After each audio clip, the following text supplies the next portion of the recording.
আসলে south Africa আসার পর থেকে সাউথ আফ্রিকার কাগজপত্র নিয়ে সমস্যা লেগে আছে। এটা কখনো শেষ হবে না।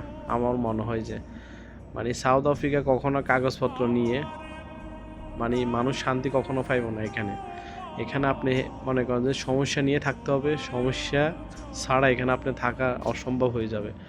কারণ এখানে আপনার লোকেশনে যদি দোকানপাট থাকে তাহলে লোকেশনে দোকানদারি করাতে কতটা একটা ফেরা, যারা লোকেশনে আছে তারাই একমাত্র বুঝে লোকেশনে দোকানদারি করাটা কি ফেরা। একটা মানুষ কীভাবে লোকেশনের ভিতরে দোকানের ভিতরে এই সারাটা দিন দোকানদারি করা, বাইরেতে পারে না, ঘুরতে পারে না।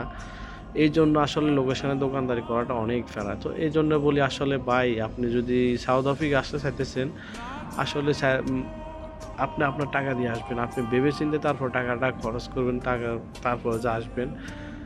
আপনার টাকাটা অযথা আপনি এখানে টাকাটা দিয়ে নষ্ট করে আপনি অন্য দেশে টাকাটা ইয়ে করেন। সেই জন্য সবাইকে বলা, সবাই ভালো থাকবেন। আল্লাহ হাফেজ।